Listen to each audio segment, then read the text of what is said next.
بسم اللہ الرحمن الرحیم۔ گمنام ہیرو کے معزز ناظرین السلام علیکم۔ آئیے چلتے ہیں کہانی کی طرف۔ اس کی طرف سے مستقل بلیک میلنگ سے بچنے کی ایک ہی صورت نظر آتی تھی کہ فوری طور پر کوئی سودے بازی ہو جانے کے بعد میں دوبارہ ملک ہی چھوڑ دیتا، لیکن وہ میرے مسئلے کا کوئی پائیدار حل نہیں تھا، کیونکہ اس وقت میرا محاذ کراچی تھا، محدود ہو چکا تھا اور میں وہیں رہتے ہوئے اپنے مقاصد میں کامیابی حاصل کر سکتا تھا۔ اس نے مجھے کسی فیصلے پر پہنچنے کے لیے بہت کم وقت دیا تھا اور مجھے اپنے فلیٹ میں محصور کر دیا تھا، اس لیے میں اپنی نجات کے لیے عملاً کچھ بھی نہیں کر سکتا تھا۔ شی والوں سے میری ڈھنی ہوئی تھی۔ جہانگیر عزت دار بن جانے کے باعث پولیس کے مقابلے میں کوئی قابل ذکر پیش رفت نہیں کر سکتا تھا، اس لیے میری امید صرف سیٹھ حبیب جیبانی سے وابستہ رہ گئی تھی۔ وہ میرا نیا چیف تھا اور اپنے رسوخ سے کوئی راہ نکال سکتا تھا۔ اضطراری طور پر میں ایک بار پھر فلیٹ سے نکل آیا تاکہ پڑوس میں ہونے والی پولیس کارروائی کا مشاہدہ کر سکوں۔ ویسے بھی سیما کے قتل کے بعد میرا اپنے فلیٹ میں بند ہو کر بیٹھ جانا مجھے دوسروں کی نظروں میں مشکوک بنا سکتا تھا۔ اس وقت تک وہاں پولیس کا مزید عملہ نہیں پہنچا تھا۔ محمود نے میرے فلیٹ سے نکل کر سیما کے ہی فلیٹ میں اپنا دفتر قائم کر لیا تھا اور سپاہی اللہ داد کے ہمراہ اندر چوکیدار کا بیان قلم بند کر رہا تھا۔ اوپر سے بلائے جانے والے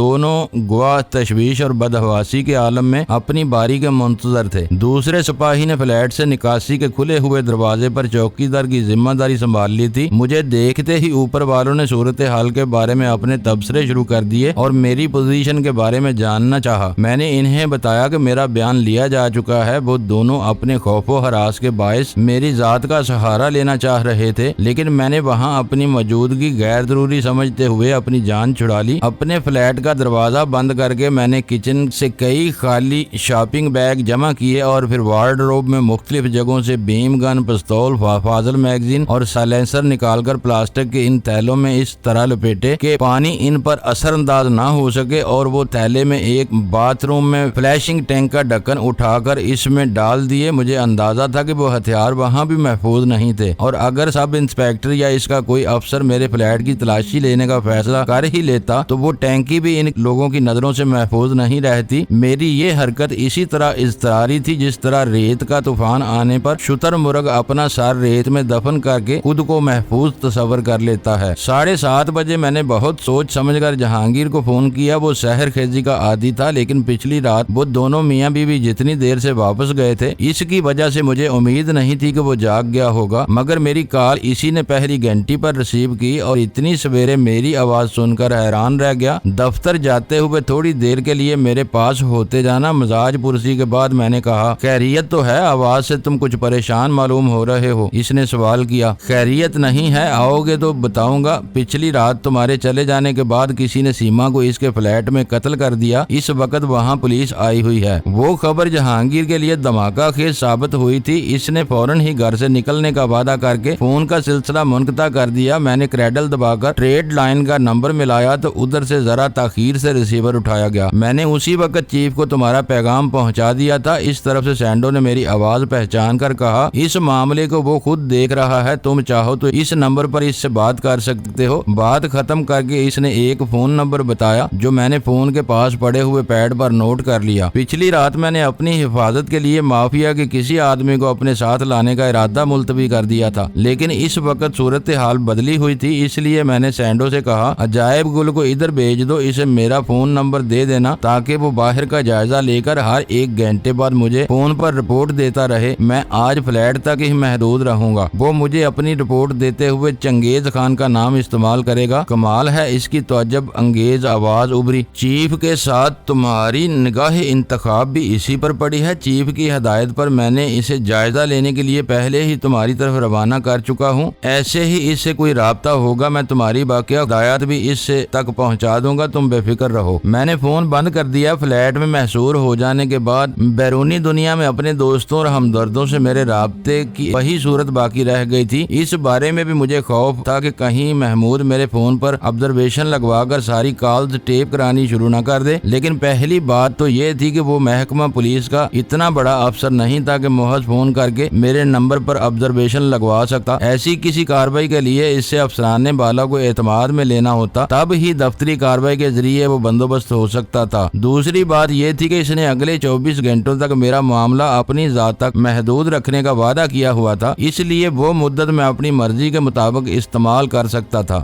ڈی ڈی یا دلدار آغا نے سیما کو قتل کرتے ہوئے اس کے ملے ہوئے فون کا ریسیور کریڈل پر نہ رکھ کر مجھے اس معاملے میں ملوث کرنے کا پورا اہتمام کیا تھا، مگر میں اس کے احمقانہ رویے کی بنا پر کامیابی کے ساتھ اس صورتحال کا ازالہ کرنے میں کامیاب ہو گیا تھا۔ اسے میری حقیقت کا ذرا بھی علم نہیں تھا۔ اس کی ساری کارروائی کی بنیاد اس ایک نقطے پر مرکوز تھی کہ سیما رات گئے اپنے قتل کے وقت فون پر جس کسی سے بھی بات کر رہی تھی وہی اس کا ایسا ہمدرد ہو سکتا تھا جس کے ایما پر سلور آئی کی واپسی میں ٹال مٹول سے کام لے سکتی تھی۔ اس کا وار ناکام ہو گیا تھا جس کے بارے میں اسے اپنے وسائل سے جلد ہی اطلاع مل سکتی تھی کہ مگر میں اس سے پہلے دلدار آغا کو خوفزدہ کر سکتا تھا۔ خود کو پولیس کی زد سے بچاتے ہوئے مافیا والوں کو چکمہ دے کر شی کی مقامی قیادت کو ذک پہنچانا اس وقت میرا بنیادی مقصد تھا۔ اس لیے میں نے اپنی ڈائری میں سے غزالہ کا نمبر تلاش کیا اور پھر فون پر رابطہ قائم کر لیا۔ دوسری گھنٹی پر اس طرف سے غزالہ کی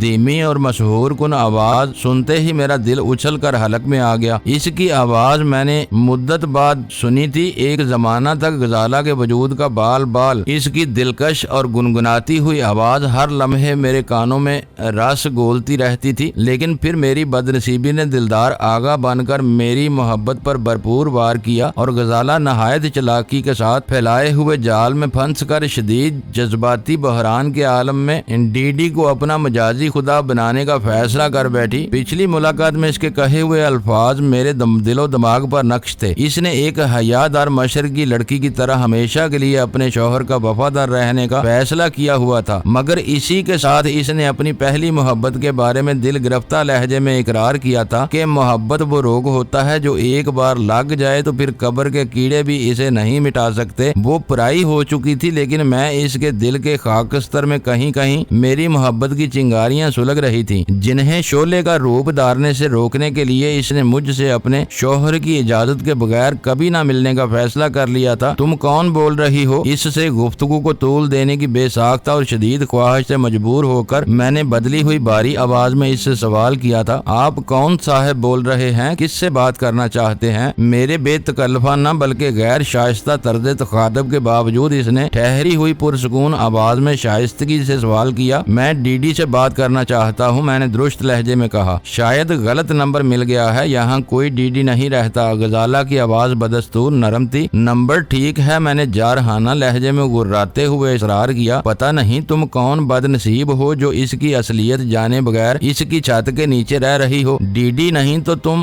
دلدار آغا کو ضرور جانتی ہوگی، مجھے اسی سے بات کرنا ہے۔ دلدار آغا یہیں رہتے ہیں اور میں ان کی بیوی بول رہی ہوں۔ آپ کون ہیں؟ آپ کا لب و لہجہ ان کے شناساؤں اور خیر خواہوں جیسا نہیں ہے۔ اس بار غزالہ کا لہجہ قدرے ناخوشگوار ہو گیا تھا۔ خیر خواہی یک طرفہ نہیں ہوا کرتی۔ شام کے یا کل کے اخبارات میں پڑھ لینا کہ اس نے کیسی بے دردی سے میری محبوبہ کو ہلاک کیا ہے اور اب جلد ہی تم بھی بیوہ ہونے والی ہو۔ میری بات ادھوری رہ گئی کیونکہ دوسری طرف سے ریسیور رکھ دیا گیا تھا۔ میں چند ثانیوں تک ریسیور کان سے لگائے دوبارہ رابطہ بحال ہونے کا منتظر رہا، لیکن کوئی لائن پر نہیں آیا۔ مجھے خوشی تھی کہ اس وقت میں نے دلدار آغا کے کرتوتوں کے بارے میں خود سامنے آئے بغیر غزالہ کو اشارہ دے دیا تھا۔ اس کی زبان سے اپنے لیے ڈی ڈی کے الفاظ سن کر دلدار آغا کے اوسان خطا ہو سکتے تھے۔ اسے غزالہ کی نگرانی کرنے والے اپنے آدمیوں کے ذریعے یہ تو پتہ چل چکا تھا کہ غزالہ اس کی لا علمی میں شہر کے ایک بڑے ہوٹل میں کسی سے ملی تھی، لیکن جب تک وہ اس موضوع پر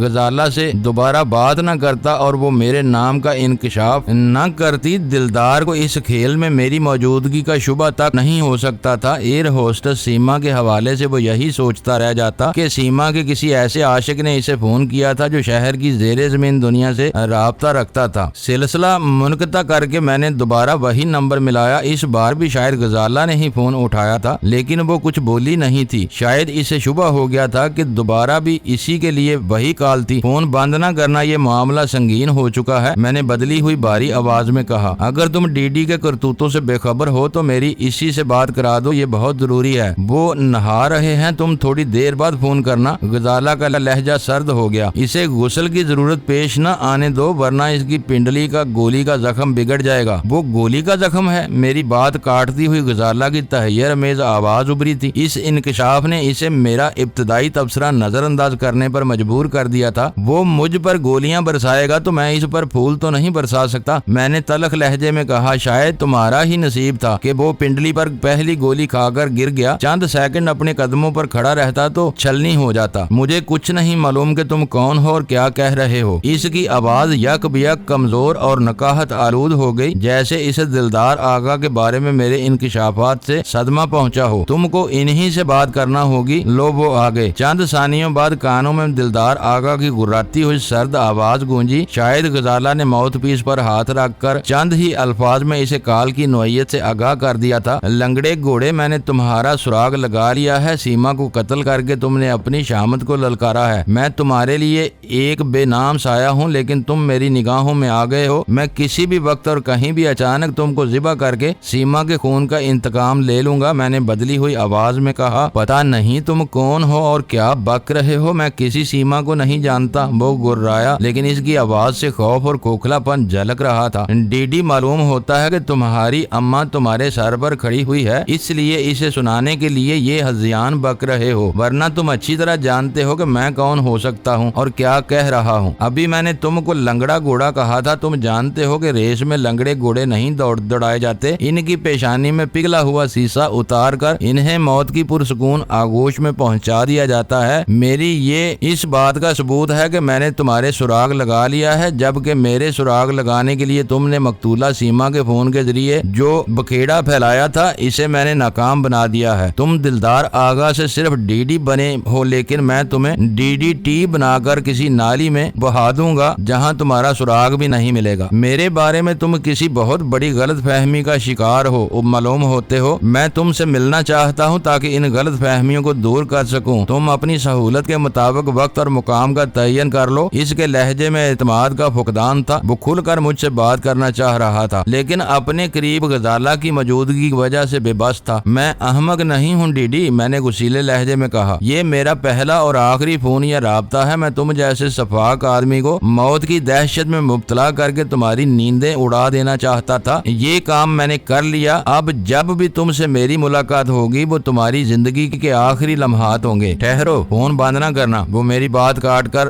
بےتابانہ لہجے میں بولا، میں تم سے بات کرنا چاہتا ہوں، تصادم سے تمہیں کچھ حاصل نہیں ہوگا۔ تم 10 بار بھی کوشش کرو گے تو میرے قریب نہ پھٹک سکو گے۔ میں محتاط طبیعت اور بے پناہ وسائل کا مالک ہوں، لاکھوں کماتا ہوں تو تم جیسے کسی جنونی سے خود کو محفوظ رکھنے کے لیے اس سے کہیں زیادہ خرچ کر سکتا ہوں۔ اس کی آواز میں تندی پیدا ہو گئی تھی جو فوراً ہی معدوم ہو گئی۔ تمہارا خیال ہے کہ میں نے تمہاری محبوبہ کو قتل کیا ہے؟ مجھے نہیں معلوم کہ وہ کون تھی اور کیسی تھی، لیکن اس کا ازالہ ہو سکتا ہے۔ تم شہر کی جس لڑکی کی طرف اشارہ کر دو، میں اسے چند ہی روز میں تمہاری بے دام لونڈی بنا سکتا ہوں۔ مجھ سے ٹکرا کر تم خسارے میں رہو گے۔ مجھے نہیں معلوم تھا کہ تم بردہ فروش بھی ہو، میں نے چبھتے ہوئے تضحیک آمیز لہجے میں کہا۔ لڑکیاں خریدنے کے لیے مجھے تم جیسے گھٹیا بدماش کی مدد لینے کی کوئی ضرورت نہیں۔ بکنے والیوں کو میں کسی بھی دلال کے ذریعے خرید سکتا ہوں، لیکن ایسے کھلونوں سے محبت نہیں کی جا سکتی۔ یہ پاکیزہ جذبہ تو شاید کبھی تمہیں چھو کر بھی نہیں گزرا ہوگا۔ تم سمجھ ہی نہیں سکتے کہ محبت کیا ہوتی ہے اور کیسے ہوتی ہے۔ سیما کو مار کر تم نے ناقابل معافی جرم کیا ہے۔ تم میری محبت کے قاتل ہو، تم سے میرا کوئی سمجھوتا نہیں ہو سکتا۔ میں اس سے براہ راست جو کچھ کہہ رہا تھا وہ میرے دلی جذبات تھے۔ میں نے آرٹ سیما کے نام کی لی تھی تاکہ اپنی ذات کو اس کے سامنے بے نقاب نہ ہونے دوں، لیکن یہ حقیقت تھی کہ دلدار آغا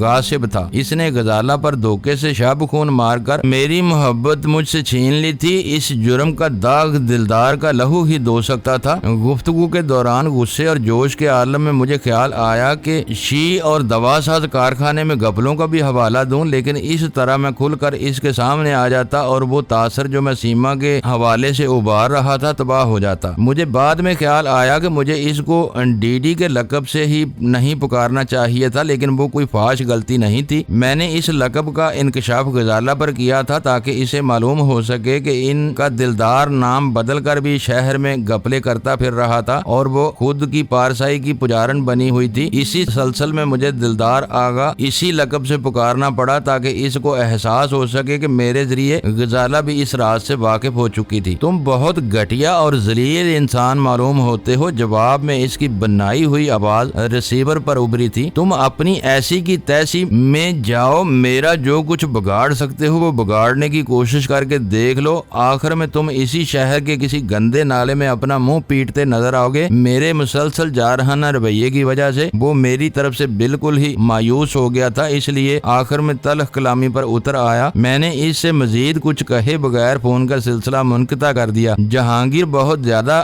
بلائے ہوئے انداز میں میرے پاس پہنچا تھا۔ سیما کے قتل کی خبر اس کے لیے ناقابل یقین ثابت ہوئی تھی۔ جب میں نے اس کے استفسار پر سیما کے قتل کی کہانی اختصار کے ساتھ دہرائی تو اسے اپنی بیوی سلمہ پر شدت سے غصہ آ گیا۔ اس کا خیال تھا کہ اگر پچھلی رات سلمہ اس کے ساتھ میرے فلیٹ پر آنے کی ضد نہ کرتی تو شاید وہ موقع پا کر اکیلا ہی ادھر آ نکلتا اور پھر سیما اپنے فلیٹ میں تنہا محبوس رہنے کی بجائے میرے فلیٹ میں شمع محفل بنی ہوئی ہوتی۔ یوں وہ تنہائی میں شفاق قاتل کے وار کا نشانہ بننے سے بچ جاتی، لیکن جو ہونا تھا وہ ہو چکا تھا۔ سیما کی موت اسی طرح اٹل تھی جس طرح میری یا جہانگیر کی زندگی کسی کی اگر مگر اس حقیقت کو سرے مو بھی تبدیل نہیں کر سکتی تھی۔ میں نے باتھ روم کی ٹینکی سے ہتھیاروں کی تھیلیاں نکال کر تولیے سے خشک کرنے کے بعد جہانگیر کے حوالے کی تو واضح طور پر اس کے ہاتھ کانپ رہے تھے۔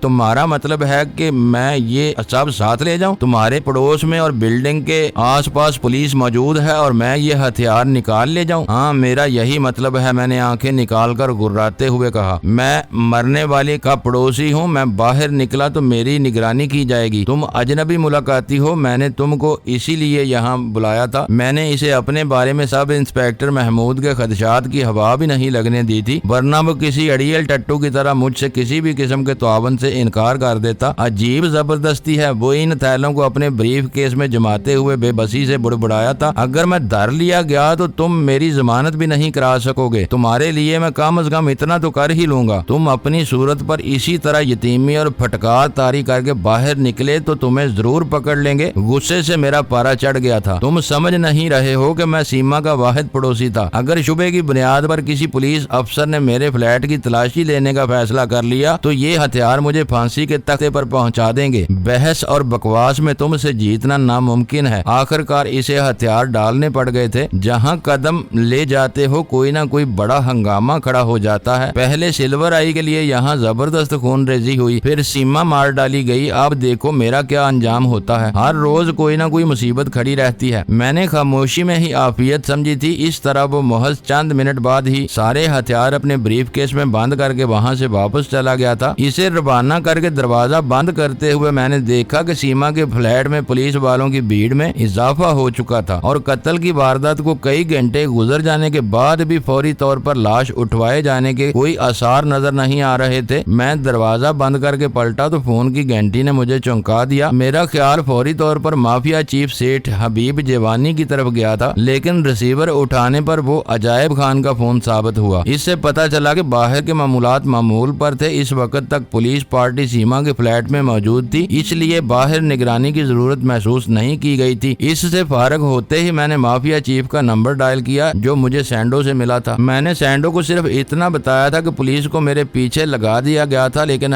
سیٹھ حبیب کو اس معاملے میں کافی کچھ معلوم ہو چکا تھا۔ غالباً سینڈو نے عجائب خان سے ملنے والی تمام خبریں فوری طور پر اس تک پہنچا دی تھی۔ مجھے پتا چل گیا ہے کہ سیما ہلاک کر دی گئی ہے اور پولیس وہاں پہنچ چکی ہے۔ کیا اس بارے میں وہ تم پر کسی قسم کا شبہ کر رہے ہیں؟ اس نے رسمی الفاظ کے تبادلے کے بعد براہ راست سوال کیا۔ مجھے بھی یہی اندیشہ تھا جو بعد میں غلط ثابت ہوا۔ ایک پولیس افسر کو میرے اطالوی نژاد یا پیٹر برگ ہونے پر شبہ ہے اور وہ اس معاملے کو کیش کرنے کے چکر میں نظر آ رہا ہے۔ نام کیا ہے اس افسر کا؟ سیما کا معاملہ تو محمود نامی سب انسپیکٹر کے حوالے کیا گیا ہے۔ اس نے میری بات کاٹ کر سپاٹ لہجے میں سوال کیا۔ وہی تو ساری مصیبت کی جڑ بنا ہوا ہے، میں نے اسے آگاہ کیا۔ ریسیور پر اس کے ایک گہری سانس کی آواز سنائی دی، پھر وہ بولا تم یقیناً کسی غلط فہمی کا شکار ہوئے ہو۔ تمہارا پیغام اور پھر عجائب خان کی ابتدائی اطلاعات ملتے ہی میں نے کچھ لوگوں سے رابطہ قائم کیا تھا۔ ان سے پتا چلا کہ محمود راشی نہیں ہے اور کسی کی سفارش قبول نہیں کرتا۔ اس کی بنائی ہوئی رپورٹوں پر پراسیکیوشن برانچ والے بڑی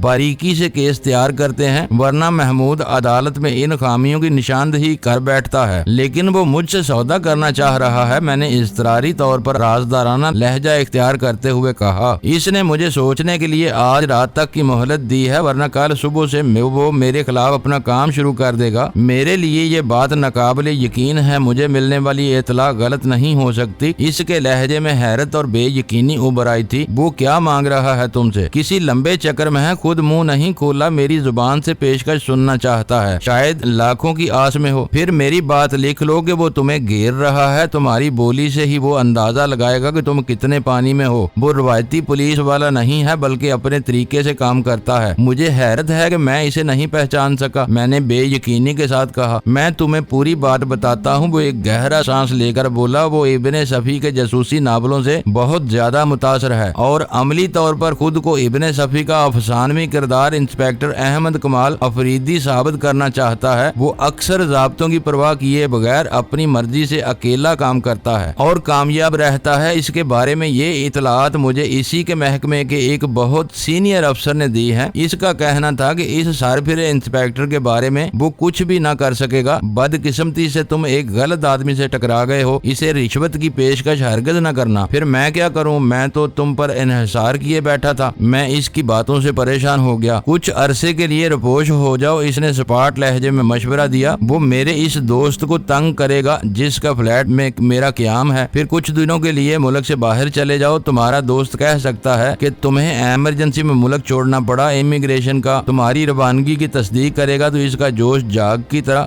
بیٹھ جائے گا۔ یہ بھی ناممکن ہے، اس نے میری تمام سفری دستاویزات پر تحویل میں لے لی ہے، وہ انہیں آگ لگا دے تو میں اپنے بارے میں کچھ بھی ثابت نہیں کر سکوں گا۔ اوہ خدا! سیٹھ حبیب کی تھکی ہوئی آواز سنائی دی۔ اس نے تمہیں بری طرح گھیر لیا ہے، مجھے تھوڑا سا وقت دو، میں اس بارے میں سوچنا چاہتا ہوں، پھر خود ہی فون کروں گا۔ میں نے سلسلہ منقطع کر دیا۔ میرے لیے وہ گفتگو اعصاب شکن ثابت ہوئی تھی۔ میں سوچ بھی نہیں سکتا تھا کہ پاکستان جیسے ترقی پذیر ملک کے فرسودہ نظام میں نچلی سطح پر کوئی ایسا مقام بھی ہوگا جہاں مافیا جیسے بارسوخ گروہ بھی خود کو بے بس محسوس کرتے ہوں گے۔ میں دنیا میں نہ جانے کہاں کہاں اور کس کس کی آنکھوں میں دھول جھونکتا چلا آیا تھا، لیکن پاکستان میں ایک فرد شناس پولیس افسر نے محض میری زبان اور لب و لہجے کی بنا پر مجھے بھیانک چنگل میں پھانس لیا تھا جس سے نکاسی کی بظاہر کوئی صورت نظر نہیں آ رہی تھی۔ حالانکہ اس سے پہلے کشت و خون اور نام نہاد اجتماعی ڈکیتی کے بعد بھی میرا کئی پولیس افسران سے سامنا ہوا تھا۔ میری قومیت لکھی گئی تھی، میرا پاسپورٹ دیکھا گیا تھا، لیکن وہ ہولناک نقطہ کسی کو نہیں سوجا تھا جو محمود نے پہلی ہی نظر میں بانپ لیا تھا۔ اچانک دروازے پر ہونے والی دستک نے مجھے چونکا دیا۔ ڈور بیل کا سوئچ نمایاں جگہ پر ہوتے ہوئے وہ دستک بہت غیر معمولی تھی، جبکہ پولیس کی خاصی نفری غالباً اس وقت تک میرے پڑوس میں موجود تھی۔ میرے اس تردد میں چند ثانیے ہی گزرے تھے کہ دوبارہ پھر دستک ہوئی۔ دونوں بار دستک دھیمی تھی اور اس میں جارحانہ رنگ نمایاں نہیں تھا۔ میں نے لپک کر دروازے پر پہنچتے ہوئے سوال کیا، کون ہے؟ محمود، جلدی دروازہ کھولو، باہر سے دھیمے لہجے میں۔ لگ بھگ اس دن ساری ہی باتیں عجیب اور غیر متوقع ہو رہی تھیں۔ اس خود سر سب انسپیکٹر کا یوں رازدارانہ انداز میں میرے دروازے پر دستک دینا خالی از علت نہیں ہو سکتا تھا۔ میں نے خوف اور تشویش کے ملے جلے تاثرات کے ساتھ دروازہ کھول دیا اور وہاں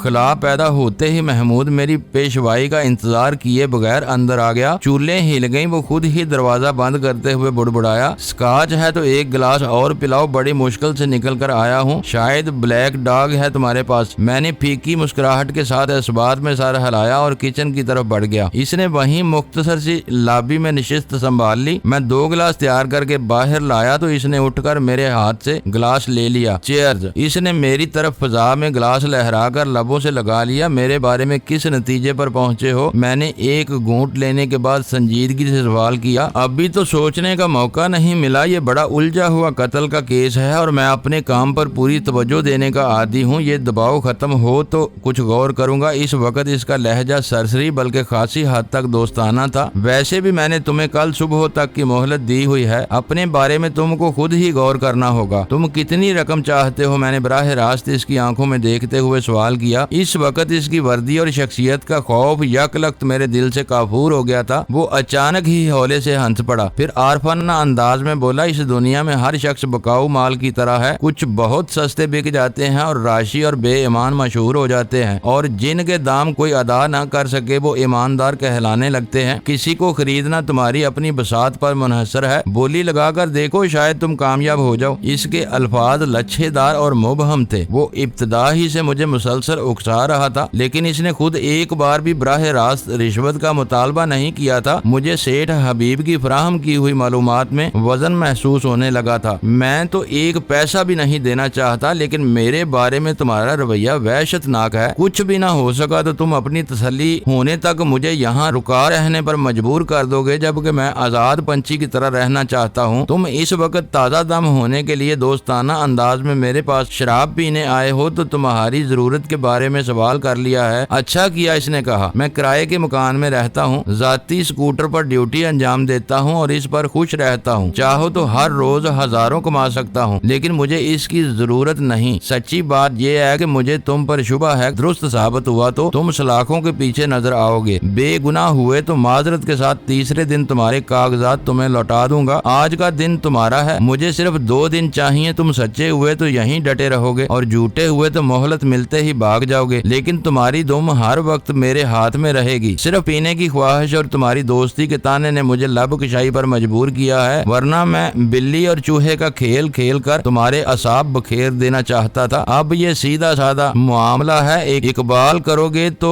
سزا ہلکی ملے گی، میں نے تمہیں جھوٹا ثابت کیا تو لمبی قید با مشقت ہوگی۔ اپنی بات مکمل کر کے وہ یوں میری آنکھوں میں دیکھتا رہا جیسے مجھ سے جواب کی توقع کر رہا ہو۔ ایک لمحے کے لیے میرے دل میں خیال آیا کہ موت کے سوداگروں کے خلاف اپنے جہاد کی تفصیلات بتا کر اس کی ہمدردیاں جیتنے کی کوشش کروں اور اسے بتا دوں کہ میں کون ہوں، مگر اس نے اپنے اس خیال کو فوراً مسترد کر دیا۔ چیف بتا چکا تھا اور ابھی میں نے خود اعتراف کیا تھا کہ وہ ایماندار تھا، اور اس دور میں ایماندار آدمی سے زیادہ خطرناک کوئی نہیں ہوتا۔ 3 دن میں ہنس کھیل کر گزار لوں گا، پچھلے جنم کی بات اور ہے، اس جنم میں تم میرے بارے میں کوئی نئی بات معلوم نہیں کر سکو گے۔ اپنی مرضی سے اتنی عمر گزاری ہے تو 3 دن تمہارے نام بھی صحیح، میں نے اعتماد سے کہا۔ تم فکر نہ کرو، اگر حوالات یا جیل چلے گئے تو میں تمہاری اس میزبانی کا حساب بے باک کر دوں گا۔ اس نے جلدی جلدی اپنا گلاس خالی کرتے ہوئے کہا، جس برانڈ کی اور جتنی چاہو گے تمہیں باقاعدگی سے ملا کرے گی۔ اپنی تنخواہ کے سہارے اتنی فیاضانہ میزبانی کر لو گے؟ میں نے معنی خیز لہجے میں سوال کیا۔ یہ بوجھ میری جیب پر نہیں آئے گا، جس کسی کو تمہاری خدمت پر مامور کروں گا وہی بوتلوں کا بھی بندوبست کرے گا۔ چھوٹے موٹے مجرموں کو میں نظر انداز کرتا رہتا ہوں، جس کے صلے میں وہ نہ صرف میرے انفارمر بنے رہتے ہیں بلکہ میرے لیے بے دام غلام کی طرح اشارے کے منتظر رہتے ہیں۔ البتہ ہیروین بیچنے والوں کا میں ازلی دشمن ہوں، اس میں چھوٹے بڑے کا امتیاز نہیں کرتا، جو مل جائے اسے جوتے لگوا کر اندر کر دیتا ہوں۔ گلاس خالی کر کے اس نے بے تکلفانہ انداز میں فریج سے ٹھنڈے پانی کی ایک بوتل نکالی اور اسی سے منہ لگا کر چند بڑے گھونٹ لے کر بوتل واپس رکھ دی، اور کچھ نہ ملے تو سادہ پانی کے چند گھونٹ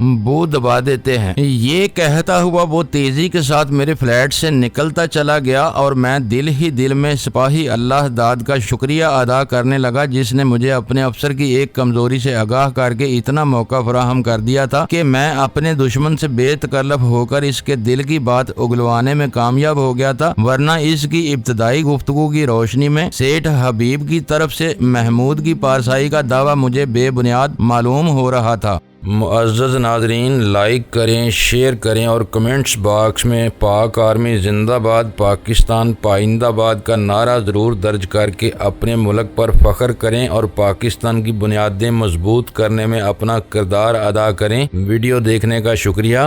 معزز ناظرین، اپنا خیال رکھیے گا اور ہمارے چینل کا بھی۔ ISI پاک آرمی زندہ باد، پاکستان پائندہ باد۔